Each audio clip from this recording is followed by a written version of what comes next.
மே 16ஆம் தேதி சனி அமாவாசை. இத வந்து சனீச்சர அமாவாசை அப்படின்னு சொல்லுவாங்க. இந்த நாள்ல கிருத்திகையும் வந்திருக்கு. கோடியில ஒரு நாள்.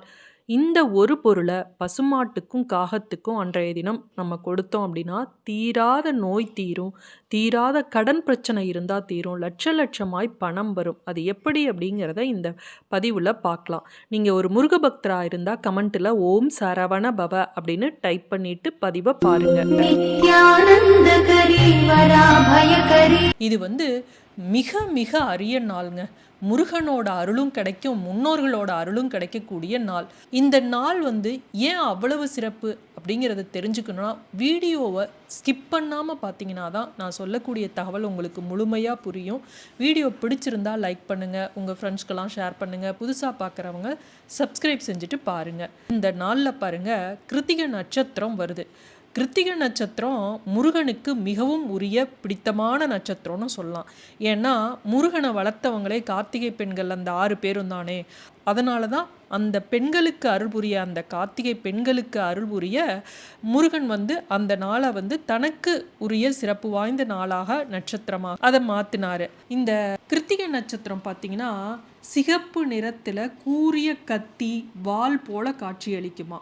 அதனால தான் முருகன் கையில் வேல் மாதிரி இது காட்சி தருவது போல இருக்கிறதுனால முருகனுக்கு உகந்த நட்சத்திரமாக அதை சொன்னாங்க. கிருத்திகை அப்படின்னா தமிழில் பெயர் வந்து ஆரல், தீச்சுடர் அப்படின்னு அர்த்தம். உடைப்பட்ட நட்சத்திரம் அப்படின்னு சொல்லுவாங்க. இந்த உடைப்பட்ட நட்சத்திரத்தில் வந்து சுபகாரியங்கள்லாம் செய்ய மாட்டாங்க. அது வந்து அவ்வளோ நல்லதில்லை. ஆனால் பரிகாரங்கள் செய்ய மிகவும் சிறப்பு வாய்ந்த நட்சத்திரமாக இந்த உடைப்பட்ட நட்சத்திரங்களை தான் சொல்லுவாங்க. அதனால் நம்ம எந்த ஒரு பரிகாரம் செய்கிறதா இருந்தாலும் இந்த உடைப்பட்ட நட்சத்திரத்தில் நம்ம செய்யும்போது, இந்த கிருத்திகை நட்சத்திரம் மாதிரி இருக்கக்கூடிய நட்சத்திரத்தில் செய்யும்போது அது அதீத பலனை நமக்கு தரும். இந்த கிருத்திகை நட்சத்திரம் அப்படின்னாவே நெருப்பை குறிக்கக்கூடியது, சூரியனுக்குரிய நட்சத்திரமாக சொல்லப்படுகிறது. அது மட்டும் இல்லை, அன்றைய தினத்தில் பாருங்கள் அமாவாசை வருது.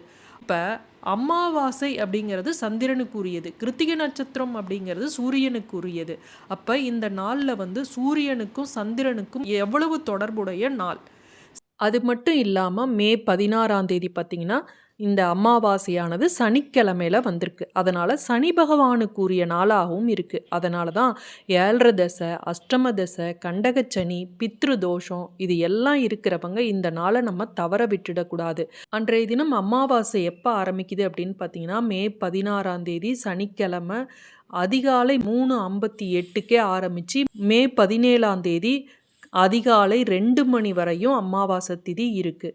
இந்த கிருத்திகை நட்சத்திரம் எப்போ ஆரம்பிக்குது அப்படின்னு பார்த்தீங்கன்னா மே 16ஆம் தேதி மாலை 5:34க்கு கிருத்திகை நட்சத்திரம் ஆரம்பித்து மே 17 மாலை 4 மணி வரையும் கிருத்திகை நட்சத்திரம் இருக்குது. அன்றைய தினம் ராகு காலம் பார்த்திங்கன்னா காலையில் 9 to 10:30, யமகண்டம் மதியம் 1:30 to 3. நீங்கள் முன்னோர்களுக்காக படையலிட்டு சாமி கும்பிட்றவங்க இந்த ராகு காலம், யமகண்டம் இந்த நேரத்தை தவிர்த்து மற்ற நேரங்களில் சாமி கும்பிடுங்க.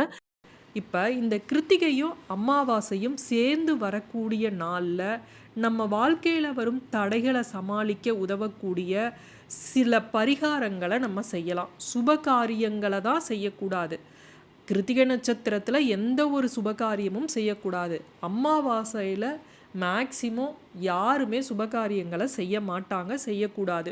ஒரு சில இது மட்டும் விதிவிலக்கு. அது என்ன அப்படிங்கிறத வேறொரு பதிவில் நம்ம பார்க்கலாம்.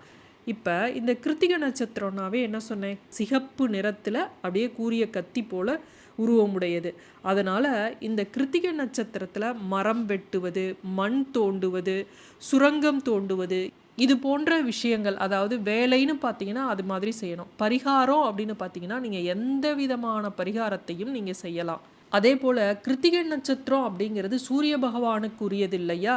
அதனால் அன்றைய தினம் ஆடு மாடு இதெல்லாம் வளர்க்குறாங்கல்ல, அவங்களுக்கு இயன்ற உதவியை செய்யலாம்.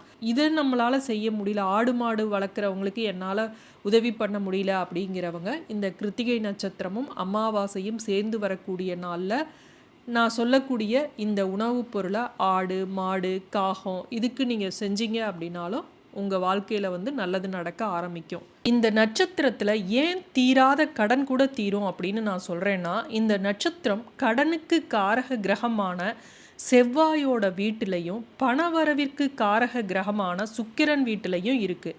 அதனால் மீள முடியாத துன்பத்தில் இருக்கிறவங்க தொடர்ந்து இந்த கிருத்திகை நட்சத்திரத்தில் இது போன்ற பரிகாரங்களையும் முருகனையும் வழிபட்டோம் அப்படின்னா நம்ம கடன் தொல்லையானது நிவர்த்தியாகும்.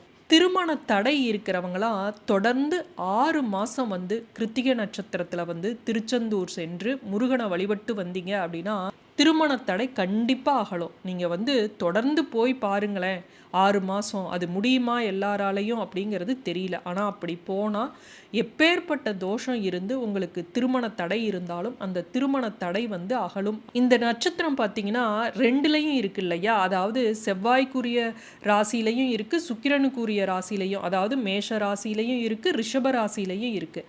அப்படி இருக்கிறதுனால அந்த 2 வீட்டையும் இந்த நட்சத்திரம் இணைக்கிறதுனால திருமணமாகி பிரிந்து வாழக்கூடிய கணவன் மனைவியாக இருந்தாலும் இந்த நட்சத்திர நாளில் விரதம் இருந்து முருகனை வழிபட்டாங்க அப்படின்னா பிரிந்திருக்கக்கூடிய தம்பதிகள் கூட மீண்டும் இணைந்து வாழ்வார்கள் அப்படின்னு ஜோதிட சாஸ்திரத்தில் சொல்லப்பட்டுள்ளது. இந்த நாளில் அமாவாசையும் கிருத்திகையும் சேர்ந்து வருது.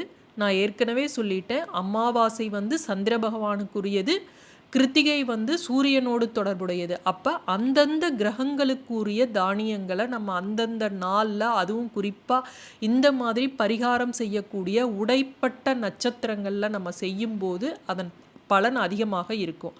இப்போ கிருத்திகை நட்சத்திரம் சூரியனுக்குரியது என்ன அப்படின்னு பார்த்தீங்கன்னா கோதுமை. இப்போ சந்திரனுக்குரிய தானியம் என்ன அப்படின்னு பார்த்தீங்கன்னா அரிசி. இந்த பச்சரிசியை வச்சு நம்ம பரிகாரம் செய்ய போகிறோம். இந்த பச்சரிசியை நீங்கள் மாவாக அரைச்சி வச்சுருந்தாலும் பயன்படுத்திக்கலாம். மாவு இல்லை அப்படிங்கிறவங்க பச்சரிசி, ரேஷனில் இருக்கக்கூடிய பச்சரிசியை கூட நீங்கள் பயன்படுத்திக்கலாம். அதை நீங்கள் மொதல் நாளே ஊற வச்சுருங்க. ஊற வச்சுட்டு அடுத்த நாள் அதை அரைச்சி அதில் 2 வாழைப்பழத்தையும் நாட்டு சர்க்கரையும் கலந்து அதில் நம்ம கொஞ்சம் எள் கலக்கணும். ஏன்னா இன்று சனிக்கிழமையாக இருக்குது. சனி பகவானுக்கு உகந்ததே எள்ளு தான். அதுவும் இல்லாமல் இந்த பெருமாளோட வியர்வை துளியில் இருந்து உருவானது தான் இந்த எள். சனிக்கிழமைனாவே பெருமாளையும் நம்ம வழிபடுவோம். அதனால் எள் மறக்காமல் இன்றைய தினம் அந்த மாவில் கலந்து அதை உணவாக பசுமாட்டுக்கு கொடுக்கலாம். நீங்கள் காகத்துக்கு உணவு வைக்கிறீங்க அப்படின்னா பச்சரிசியால் செய்யப்பட்ட உணவோட சிறிது எள் கலந்து அதை காகத்துக்கு உணவாக வைங்க. நீங்கள் படையலிட்டு சாமி கும்பிட்டு அந்த சாதத்தை வைப்பீங்க அப்படின்னாலும் அது பச்சரிசியால் செய்யப்பட்ட சாதமாக இருக்கணும்.